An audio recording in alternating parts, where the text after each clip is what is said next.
Now let's all agree to never be creative again.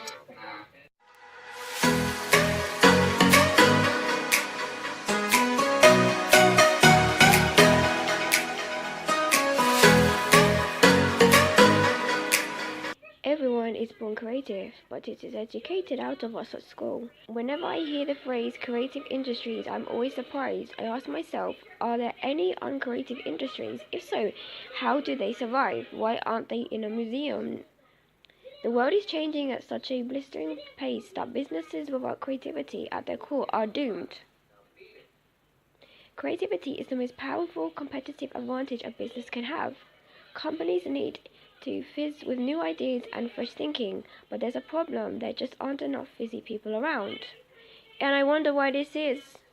Because at school, all they care about, right, is literacy and numeracy, academic things. And I'm not talking about secondary school, but I mean more primary school, which is when the kids are more imaginative. Like before they go to school, they're more imaginative, they're more creative. And then as soon as you put them in the school, it's all like English and maths, English and maths. And don't get me wrong, like, I even help my kids out of school with their English and maths so I can get it up to their best of ability. But what I realized is that, hang on a minute, what about all their creativity and that? It's just as important, but they just don't recognize it in the school.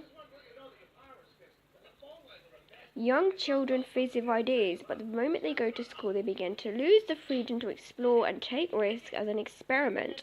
We spend our childhood being taught the artificial skills of passing exams. We learn to give teachers what they expect. By the time we go into industry, we have been conditioned to conform. We spend our days in meetings and talking about things outside the box, but rarely do we step outside of it. The sad truth is that schools were never designed to produce creativity. This is the problem. Not many people are aware of it, but the education system in the US and many other countries are based on the 19th century. Can't even say the word, whatever.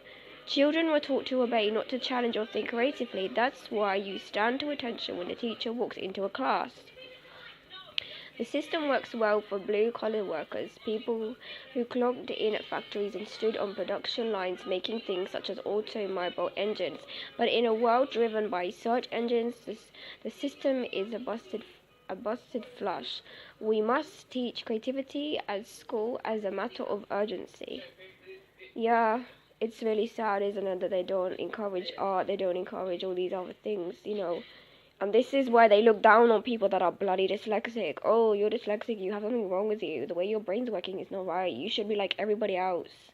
Whatever. Seriously. Like, sorry, and by the way, my voice probably sounds dreadful. I have a really bad cold, and, like, I don't know if I sound between a man and, I don't know, but I sound awful, I know.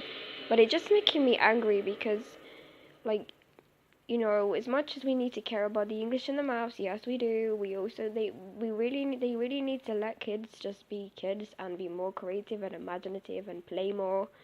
And it's just like, and they're making us send our kids to school younger and younger.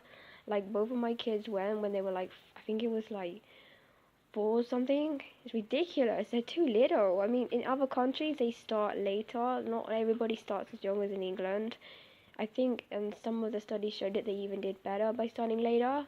Like we really do send our kids too young to school, and I just noticed that before my sons went to school, they were a lot more creative than what they are now, and it's really sad. Thanks for watching my video.